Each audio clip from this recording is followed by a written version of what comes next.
This is The Metro on 1019 WDET. I'm Kerry Jr. II.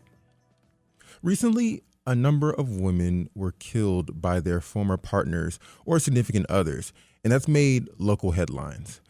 In the U.S., 24 people per minute are victims of rape, physical violence, or stalking by an intimate partner, and that's according to the National Intimate Partner and Sexual Violence Survey.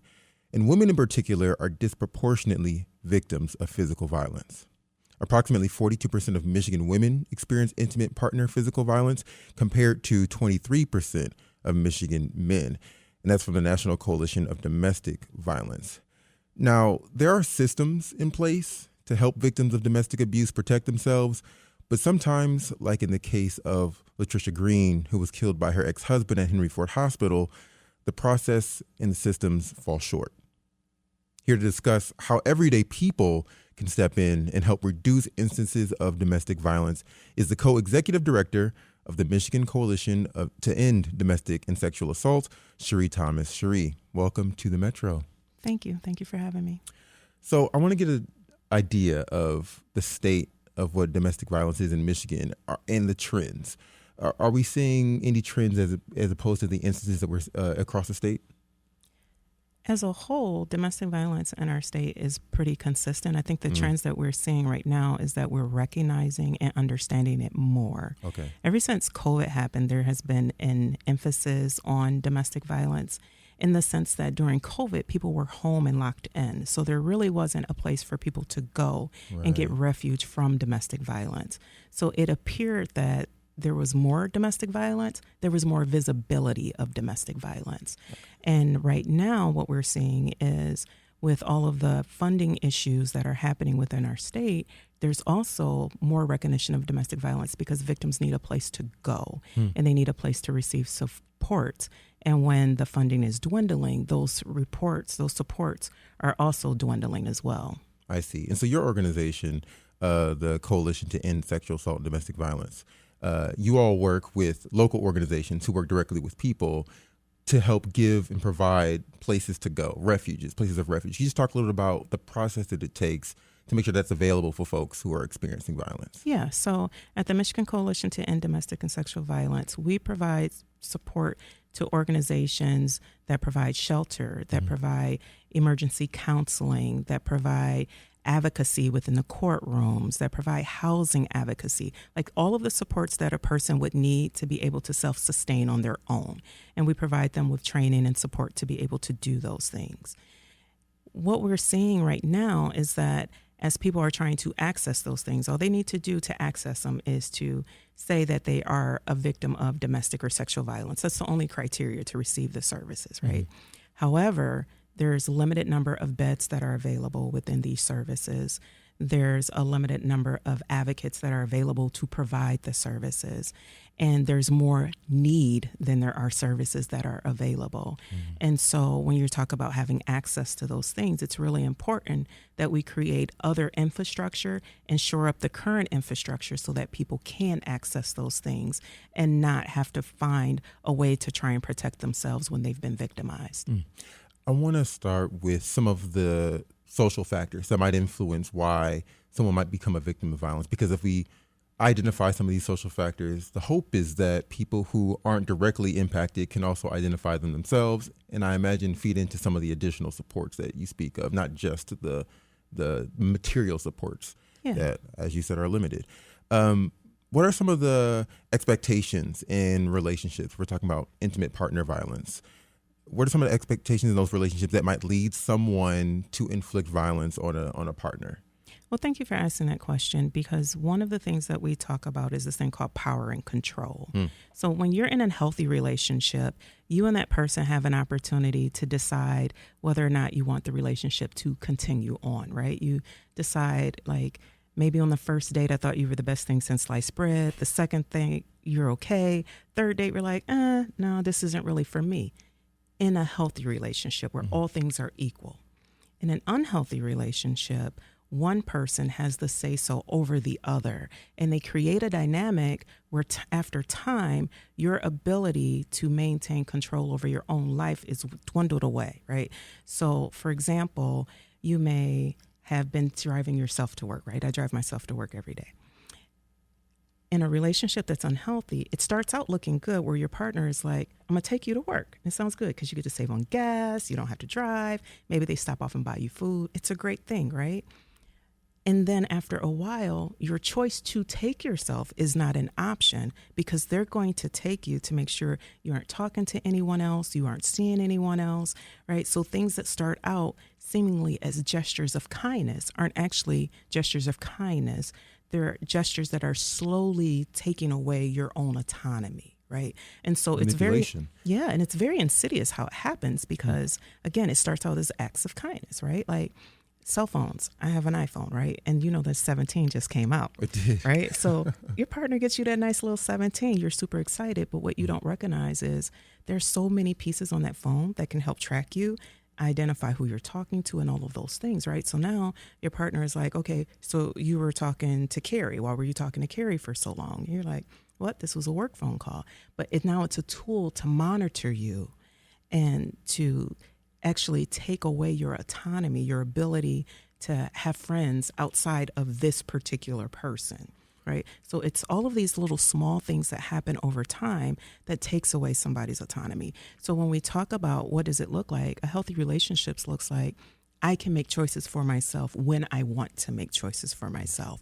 And I don't have to fear how you're going to respond to those choices. So in an unhealthy relationship where those power and control dynamics are off, that fear is present, right? So we talk about the power and control wheel, where there's this ever-looming threat of either physical or sexual violence or both. So physical violence could be present. It could not be present. Sexual violence could be present. It could not be present. But that threat is ever present. And so it keeps you in this pattern of fear because you don't know if that person is going to inflict it or when they are. But they always demonstrate to you an ability to carry out those threats. And so oftentimes people find themselves isolated from family, from friends, from coworkers, because also those people have been threatened as well. And then also you really want that person to be the person you met on day one, right? You want that person to show back up, the person that you really liked, the person that you were invested in. You're like yearning for that. You're like hoping for what you fell in love with initially to still be in that person. Yes. The truth of the matter is that person was never there, right? It was all a facade. So the person who is exerting that power and control showed you who they wanted. And they usually move pretty quickly. You know, this thing called love bombing, where all of a sudden, I really, really love you. I really like you. Spend all your time with me. You know, doing all of these really grand gestures that seem great in the beginning. And then before you know it, it's just you and that person. And they're telling that, you know, your friends don't like them, your mom doesn't like them, you know, slowly taking away all of your support systems until it's just them. And then the only viewpoint you have in life is their viewpoint. What's really important, I want to highlight that you said was that there was this ever-present potential that physical or sexual violence could happen. Yes. There's an idea, like it doesn't have to be always present in that relationship for it to be somewhat abusive. It's the control, it's the slow kind of manipulative behaviors that make someone feel like the walls are slowly closing in on them. And so I thought that was really nice that you highlighted that. But also you were talking about too, this last point about the sexual violence, about physical violence, and the fact that, you know, when they take control of your devices and your tools, it may seem like a kind gesture at first. And I'm wondering from your perspective, if it's always an intentional behavior from the abusive partner, are they always coming in with this specific goal? Or could they be someone who initially comes in with a genuine interest and somehow it erodes along the way? Well, abuse is always a choice. It's always a choice. So people who are victimized aren't choosing to be victimized, but the person that's causing harm is always choosing to cause harm. Okay. So they may go into a relationship like, yeah, I really like Cherie. I want to be with Cherie. I think she's a cool person. But then that step when you decide, because it's a decision, right, that I don't want her to have any friends outside of me. I don't want her to go any place without me. Those are all choices. Those are all deliberate choices. They aren't happening by accident. They are all intentional. How does someone within themselves identify the difference between some very potentially harmful, repetitive behaviors and choices like that and like simply jealousy? Yeah. Well, jealousy still leaves you with options. Sure. Right? Sure. So I think many of us can identify with having been jealous at one point or time, right? I'll give you an example. I messed with my husband the other day because red is my favorite color. And he was on his way to church and he had on my favorite shirt. And I'm like, who are you trying to impress, right? So he laughed, he giggled or whatever, right? But he knew it was a joke. There's nothing coming after that, right? When he comes back home from church, I'm not saying, who did you talk to at church? It stopped right there, right? Jealousy for a moment. You look good. I recognize it. Who are you trying to see? In an unhealthy relationship, it becomes badgering. Who are you dressing up for? Why do you look like that? You shouldn't wear that outfit without me. You're pressing them. Yes. Wow. Yes. Right. And so it changes really quickly. And then you don't feel comfortable, right? You don't even feel like you even have a choice or an option. And you feel like if I stay in this outfit, then what is going to happen? Right. Yeah. Right. If I feel like I need to change the outfit to get peace, and then I have to keep changing other things about myself, it's unhealthy. Because in a healthy relationship, a person recognizes that you are your own person, they are their own person, and then you meet together. You aren't an extension of that person. In an unhealthy relationship, that person is trying to make you an extension of them, thus they have control of you. How might a person's material circumstances impact a relationship in a way where someone becomes abusive? Financial abuse is real. Economic abuse is real.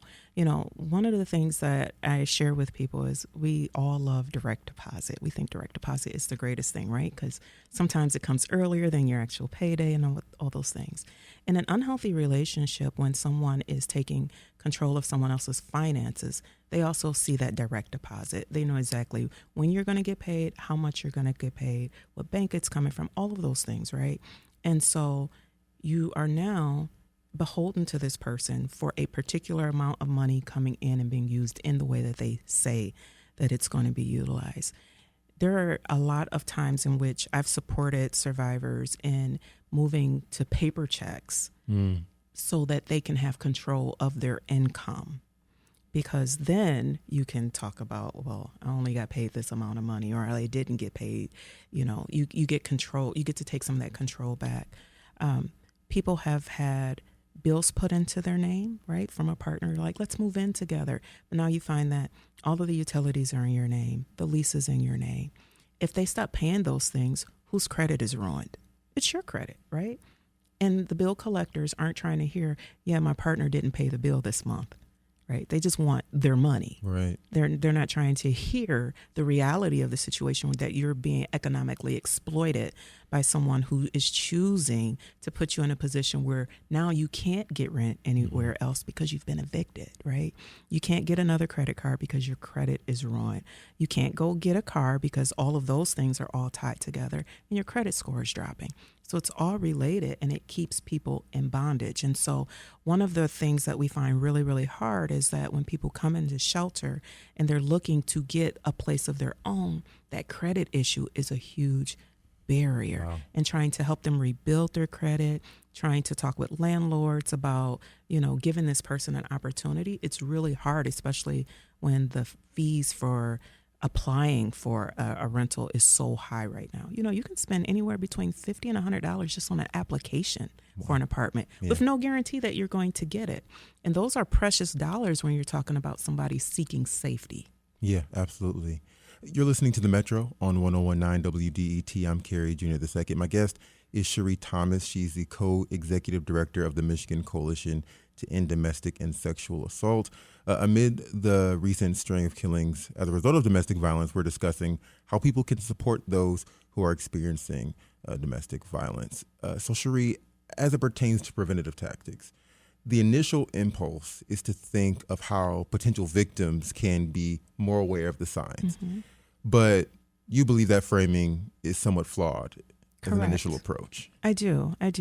It's really great to talk to people about ways in which they can keep themselves safe. That's always a good thing. However, as a full stop in preventing domestic violence or sexual assault, it's not effective because the person who's causing harm is in charge of causing the harm. So what we need to do is focus on how are we holding those who cause harm accountable for the harm that they're causing, and how are we creating conditions within our community that don't tolerate people who are causing harm. So if we focus that way, then we're moving toward prevention. When we're only talking about, hey, Cherie, I need you to pay attention to these signs so you don't get hurt. The only thing we're doing is deferring who's being harmed. Right. That's it, right? Because I may know, but what if you don't know? Now you're the next victim of this person because we're still allowing it to exist within our community. And it allows us to blame the person who's being harmed because we're saying, well, if only they would have done this, if only they would have paid attention to the signs, they wouldn't have been victimized. And that's simply untrue. What is true is that people who cause harm are choosing to cause harm. Yeah. So if we create conditions within our community where they don't have that choice, it won't happen. So I'm a firm believer in if we have accountability measures where we recognize there are a few people in our community who are causing harm, we hold those people accountable, we can eradicate it. What are some of the conditions in our community that we do now that maybe we're not aware of that you say, okay, this is something we have to eliminate? Because to you it might be innocuous, but it's actually feeding into this broader issue. Yeah, absolutely. So some of the things that we do is we laugh at sexist jokes. Sexism is rampant within our community. So when we laugh at jokes that demean women and girls, when we laugh at jokes that demean people who identify as LGBTQ, we are creating an environment where that little simple act that doesn't seem harmful, which is really super harmful, creates conditions where further harm can occur. Because what we've done is said, that little bit is okay. It isn't, but we've created a condition where we said it's okay. And so now what happens is it keeps amping up, right? So it goes from jokes to harassment to full on assaults, right? With no accountability, except for to say you should have done something differently, where you couldn't have done anything differently. Society could do something differently by saying that's not okay. We're not tolerating that. It's never okay to create an environment where people are fearful of being in spaces because of their identity, right? Their sexual identity, their gender identity, their racial identity. Like all of these things are interconnected. So in environments where we allow racism, sexism, homophobia, and all of these things to exist, we're creating conditions where domestic and sexual violence can exist. So for our work, we know to actually eliminate domestic and sexual violence and human trafficking, we need to eliminate the isms as well. Wow. So the approach is much broader than this one particular case. It's about really reframing how we think about how our society is engaging. Absolutely. You talked about holding those who inflict or perpetrate sexual and domestic violence accountable. You know, men are more likely than women to be perpetrators. Where does that conversation, in terms of addressing men's accountability, where did that start? Well, I think first we start with saying to men, we're not saying that all men are bad, because that's untrue, right? Even when you looked at your stats, 24% of men are experiencing harm, right? They're experiencing it from other men and some women, right? So anybody can experience domestic and sexual violence. So we want to start with naming the fact that it's a small percentage of people that are actually causing this harm. So men, get your men that you know who are having these conversations, who are engaging in these behaviors, and stop them. What if men can also say, like, I don't know anyone, and maybe that's because in their social circle, they're not talking about that kind of thing. I guess for those who don't feel like they know someone, how would you engage in that conversation with your community of fellow men to say, let's eradicate this? Yeah. Is it just a conversation about it in general and hope that, you know, if maybe they're doing it and they're not telling you, they're still learning and understanding what's not okay? Yeah, I think it's a conversation on talking about what does it look like. For example, catcalling. Right. People think it's harmless, but it's not, right? When a woman is walking down the street alone and there's a group of men all together and somebody starts yelling out, hey baby, you look so good in that dress, you so fine. And then when she doesn't respond and they say the B word back to her, that's harassment. Right. And it's not okay, and it created an unsafe environment. all of the men that were there that didn't say anything are complicit because they didn't stop it. Yeah, absolutely. I want to pivot because we only have a few minutes left here to talk a little bit about the circumstances, or at least some of the, I guess, legal protections that were applied to some of the recent cases that we've seen. I'm talking primarily about the PPOs, so the personal protective orders here. And I'm just curious to know because, in the reporting that we discussed it in the first hour with local reporter Nishat Rama.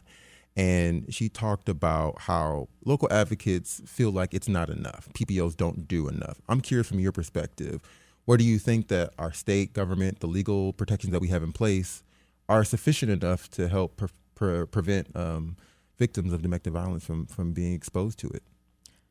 It's the enforcement that's important, right? So if you have a PPO, a personal protection order, and first it needs to be served, right? So you want it served. A lot of times the barrier to having it served is the cost associated with having it served. So if I've experienced domestic violence or sexual assault or I'm being stalked, now I have to have the burden of serving the person that harmed me. That's not okay, right? So we need to create measures where that is not the responsibility of the person who's being harmed. And then if I have to pay someone $50, $60, $100 to serve that, I'm still bearing the burden of notifying this person that there's this order that a judge has signed that says they can't come near me and they can't harm me or that these things will occur. So best case scenario, I have the money, I've gotten it served, it's done. Now it needs to be enforced. So when I call for help, I need immediate response, right? I need someone to show up and take it seriously and handle it. And that's not always the case. There is not a consistent response to a call when a person says that they've experienced domestic violence and when that personal protection order is in place, which is why advocates are saying it's not enough. We need consistency in the enforcement. We need to have the onus taken off of the person who's being harmed to provide service for that personal protection order. And we need to also have in place real systems that support that person in being safe once that personal protection order is in place. Because from that point, they also need a safety plan. They also need a safety plan around all of the places that they're going to go where that person could potentially show up. I understand. I see. And so it's not just the laws itself. It's making sure that, because I know that there are some provisions where you can have someone serve it for you, but the guidelines and the requirements it takes to be able to request all of that stuff is another option or barrier, I'd say, that people. Well, you can have your friend serve it for you, but then now your friend's in harm's way, right? Because you're getting this because you're afraid. We can't forget the fear element. It's not a simple service. It is a service to a person that we have deemed dangerous to society. Yeah. So we have to take into account who is the best person to do that. Now, in my estimation, the best person to do that is law enforcement, because they are the people in our community who are trained to go into danger. Right. They carry a gun. They carry a taser. They carry an array of tools to keep themselves safe. We, as regular citizens, don't. We don't have that training, right? And so now we're asking someone that we know and we care about to go into danger to try and serve someone that we believe could kill us. Because that's what we're talking about. We're talking about ultimately ending in death. Absolutely. Really briefly, in 30 seconds, if you can, is there something about this issue that you feel like community members don't really understand that's keeping us from being able to not necessarily intervene, but be more aware of when this is happening? Yeah, domestic and sexual violence can happen to anyone, and it's not the person's fault who's experiencing it that it happens. I think that's the biggest misconception in our community. As long as we can point the finger elsewhere, we don't think about it. But if we recognize it can happen to any and every one of us at any given time, we're more likely to say, what can we do to prevent it? And it also sounds like we also play a role in why it still happens, right? We do. We're part of the complicity that lets it proliferate. All right, Cherie Thomas is the co-executive director of the Michigan Coalition to End Domestic and Sexual Assault. Cherie, thanks so much for joining me on the Metro. Thank you for having me.